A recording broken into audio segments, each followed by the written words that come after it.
Hi, I'm Robert Osborne. We continue our look at films about immigrant families in America with a little-known independent film from 1962 called Strangers in the City. It's set in the East Harlem area of Manhattan, neighborhood known then and now as Spanish Harlem, due to the large number of Puerto Rican families who live there. Now, a 60s movie about Puerto Rican immigrants in New York City may immediately bring to mind that more famous movie on that same subject, West Side Story, which had come out a year earlier. But the two pictures couldn't be more different. The obvious difference, of course, is that they both take place on opposite sides of New York City, east as opposed to west. But our next film also paints a much grittier, more realistic picture of lives of Puerto Rican immigrants and does that brightly colored musical about jets and sharks and Tony and Maria. In fact, this next movie, having been filmed on location on the streets of Spanish Harlem, is really a very interesting time capsule of what that neighborhood looked like in the early 1960s. Now, the man behind practically everything about this film is Rick Carrier, who produced the movie, directed it, photographed it, and also co-wrote the screenplay. Carrier even wrote the movie's theme song. Most interesting movie. And here it is from 1962, Rick Carrier's Strangers in the City.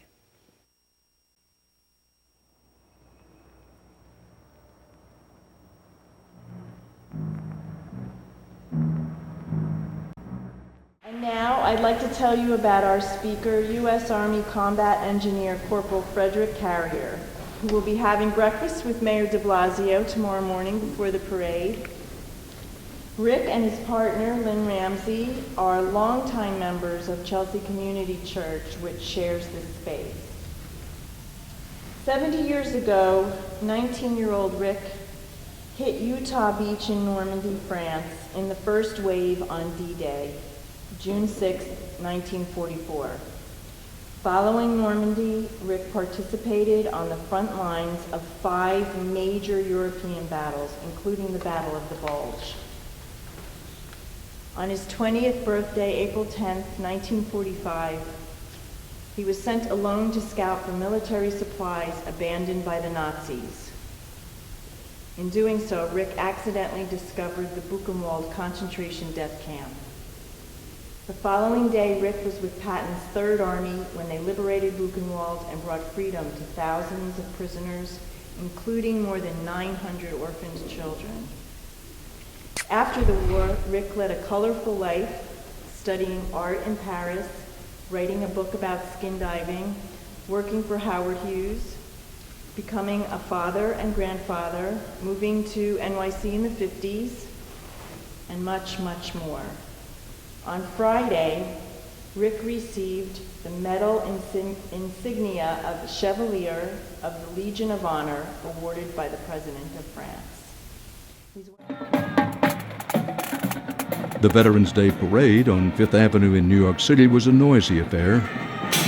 All branches of the armed forces were represented. The mood here was lively, and the spirit was more about honoring veterans still living, many of them eager to share their war stories. Rick Carrier was on the beach at Normandy on D-Day, June 6, 1944. I still remember to this day. Ow! There we go. That was to the general. Seeing the veterans march by, you begin to realize that wars that once seemed fresh in our history are fast receding. An estimated 850 World War II veterans die every day. Opportunities to hear their stories are becoming increasingly rare.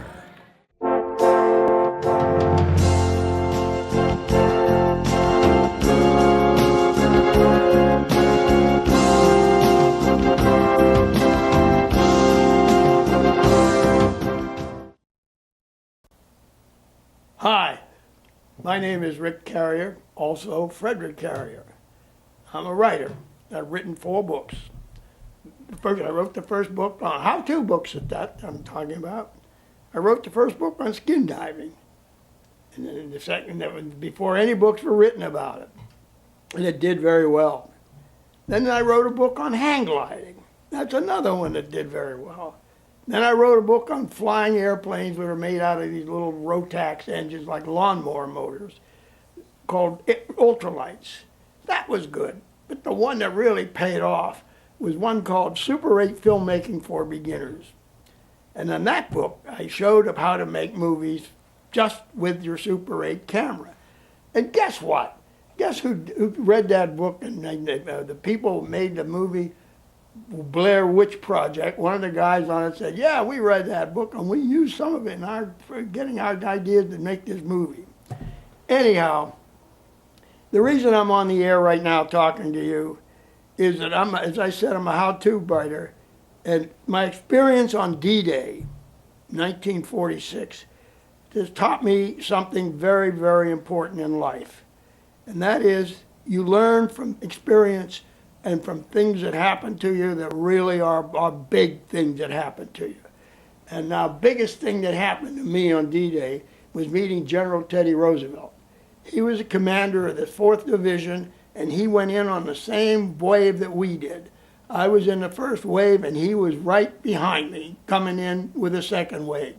And when he got on the beach, he started to take charge. While I was busy with other engineers, we were going in and blowing up seawalls and tearing up beach obstacles, and generally just working our ass off under a heavy gunfire and heavy noise. Airplanes were flying overhead. P-51, B-47 was raking the beach with 50 caliber bullets. Bombers, B-25s were flying up and down along the seawall, dropping 500-pound bombs down on it. And we were only like 40 yards away. Can you imagine a 500-pound bomb going off 50 yards away? Man alive, I mean, the pressure waves alone blew our hats off. Anyway, we were there, we were trained to do our job, and so we paid attention and we did it. Well, halfway through the day, I mean, it was the noisiest day in my life. I had taken my job down and I had blown up these beach obstacles. You probably saw them in the Saving Private Ryan, the big steel hedgehogs looked like jacks. People were hiding behind them. My job was to blow those up so when our boats came in, they wouldn't get stuck on them and get torn up. Well, anyway, I finished that job and I was waiting to blow a big 50-foot gap in a concrete seawall so that our trucks, artillery, and infantry tanks could get through, get inland and go after the Germans. And I looked around and I saw General Roosevelt walking up and down, hitting his guys on the helmet. They had dug a trench in front of the seawall to get away from the mortar attack, just flying in there like goddamn rain. And I suddenly looked up and there was the general looking down at me behind his gun. He said, "Genie," that's what he called engineers. He said, "Could I have your canteen there?" He said, "I'm thirsty," and I didn't bring mine with me. Now, I had 2 canteens on my belt. One of them was water, and the other was straight rye old Overholt whiskey. And I remember on deck of the ship, he had passed a bottle of old Overholt down to us before we landed, going down the landing nets. And everybody really felt like him a lot for that. So anyway, I reached back and I grabbed the canteen and handed it to him. And he took the cork out and leaned it back and he went gulp, gulp, gulp, gulp. And then he looked at me and he took another gulp and he handed it back and he said, "Soldier," he said, "you keep carrying canteens loaded like that and you're going to become a general." I said, "Yes, sir." He said, "Now let's get up here and take a look at this minefield you got to take us through." So we scudded up the side of the sand dune on our bellies and looked over because there were still Germans back by the trees shooting at us with rifles. And we didn't want to make a target for those guys. And the general leaned over the sand dune and looked down in, and there was a big flooded fields behind the seawall. And he said, "You see that paratrooper laying down there? And he's dead." He said, "His chute's on from him, he's laying in the water." I said, "Yes, sir, I see it." He said, "Well, why do you suppose he died?"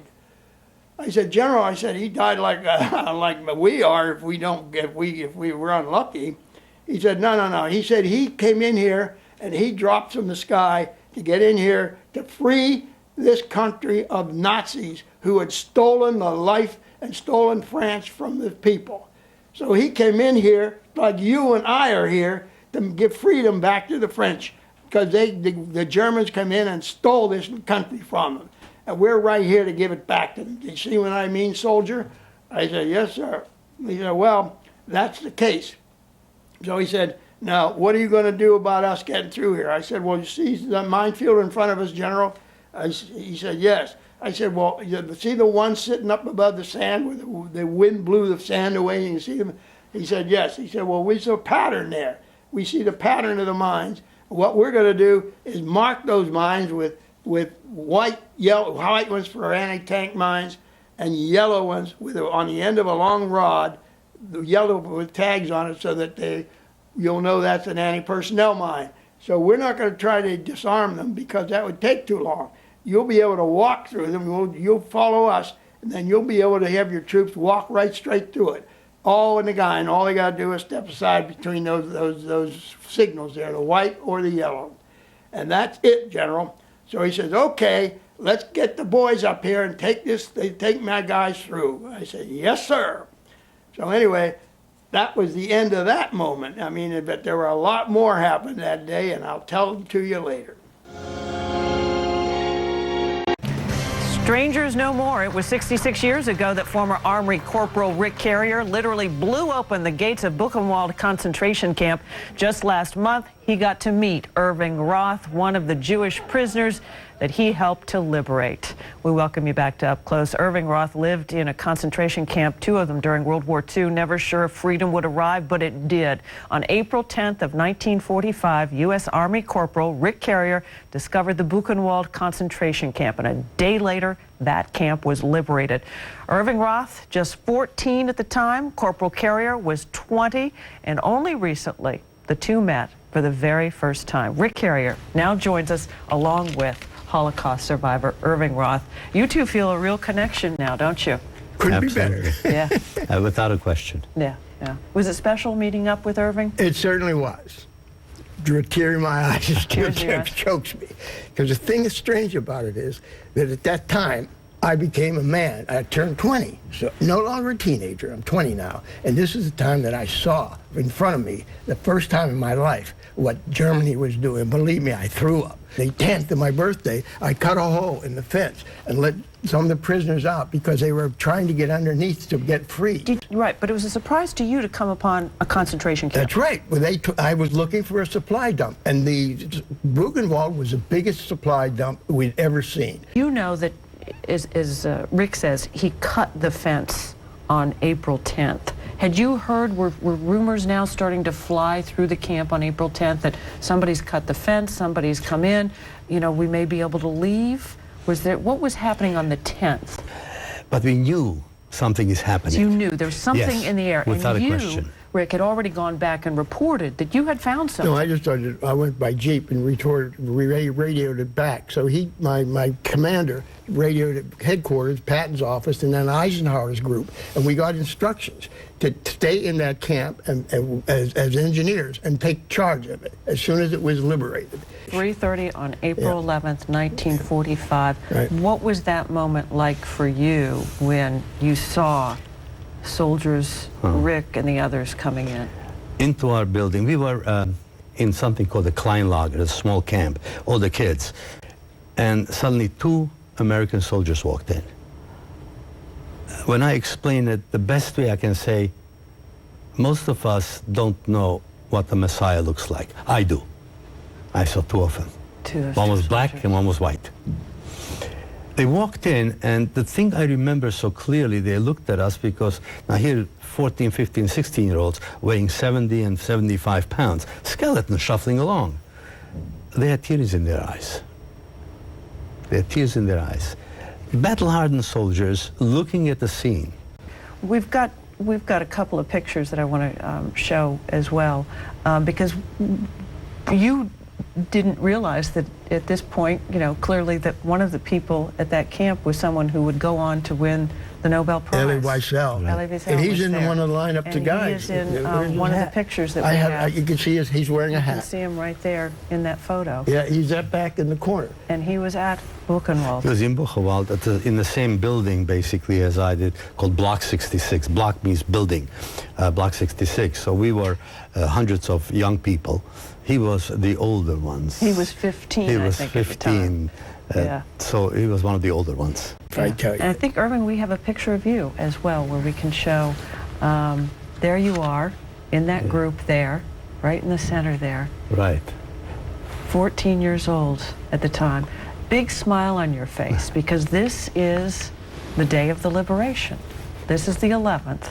Do you remember what was going through your head at that point in time? Yes. What? Both just utter joy. I'm alive.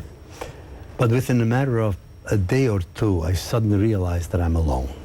And eventually, I came to the village from where I was taken. And the first person I saw, I went over to him. I said, did anybody from the Roth family survive? And he says, yes, very nonchalantly. I said, where? And he pointed to a house. I run over and open up the door, and there's my mother. And you found your mother. God bless. And I said, hi, Mom. She fainted. So glad to have you home. That was one of the great moments, by the way. I mean, seeing the people walk out. I mean, it was like the freedom. They were getting freedom. Finally. And that, Freedom to at me, last. was the greatest experience. Yeah. And so glad that you two have come together and can share these moments again. And hopefully other liberators will be coming forward. Absolutely. Because this is special. And thank Very you. Special. Thank you And both. we'll be going on the March of the Living You together. bet. Great. Would you Thank- like to come with us? I may Do a join you. shuffle over there. I Please may do. join you. Love to have you. When we come back, we are going to be talking about the March of the Living and how you can help as well. So we'll be right back after this.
We now would like to introduce to the stage Irving Roth and Rick Carrier, who met at Buchenwald over 75 years ago and recently reunited for the first time a few days ago after the liberation.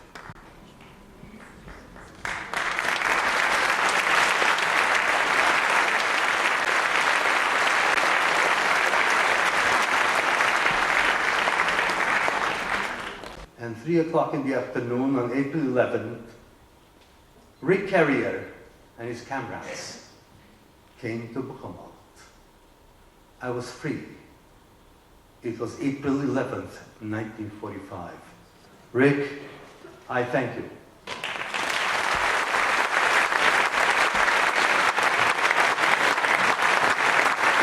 Who liberated Buchenwald, and who I actually had the amazing pleasure of here speaking.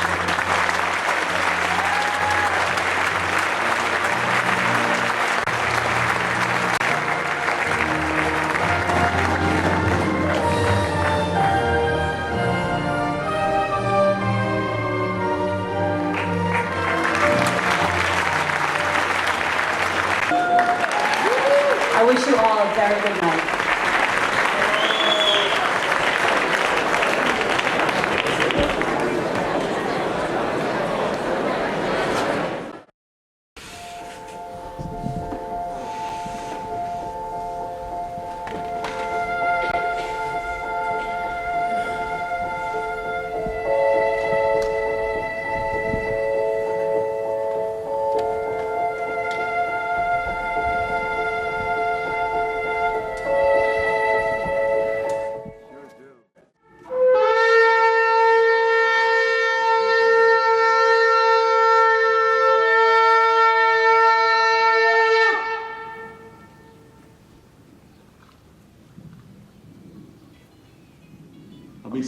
מצעד.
גמרניק אירה, ברית המועצות. גמפיל קלרה, ברית המועצות. גנלס קלרה, ברית המועצות. גרדן דוד, פולין. גספר לילי, רומניה. גדנסקי ריצ'ארד, פולין. פישלזון חנה, אוקראינה. פרטקין רוחמה, בלרוסיה. שוקת קופל, ליטא. בג פרידה, ליטא. רפפורט פרידה, פולין. שרף דוד, ליטא. קפלן דוד, יוון. סגורה יצק, יוון. שבע יוסף, יוון. שימשי דודון, יוון. סיני ג'מילה, יוון. For the first time since 1988 that we are here every day of the Holocaust commemoration at the March of the Livings, for the first time that I meet our liberators. And I salute you, and I pay tribute to your volunteering, to your fighting, to your saving our lives, and you were the real messengers of the Lord Almighty to bring life for at least a small part of the Polish Jewry, European Jewry, which was murdered here in millions. The torch will be lit by our heroic liberators who are here with us today.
Frederick G, au nom du président de la République française, nous vous faisons chevalier de la Légion d'honneur.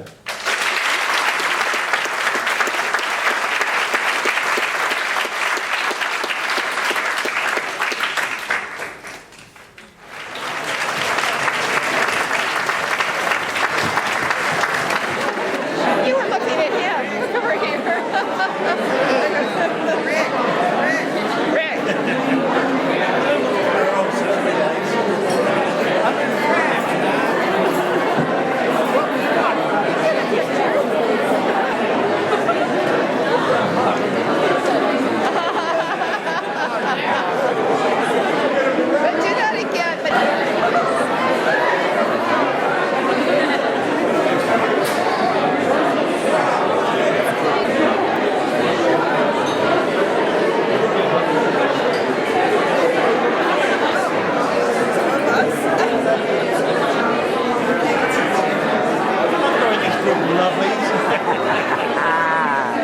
Very nice. I loved it. I love it.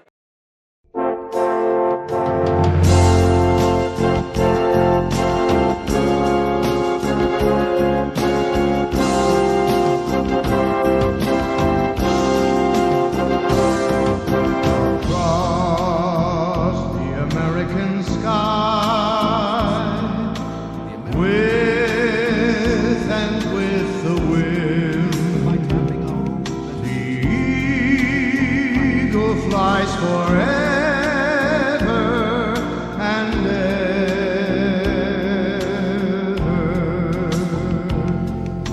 Across the American sky, cresting white clouds float beneath blue skies. The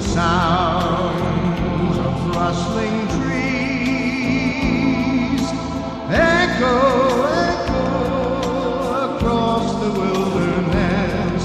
Our eagles, lovers for life, flying their patterns, black and white dots. Our eagles, clear water bubbles, streams from the mountains, high in the sky.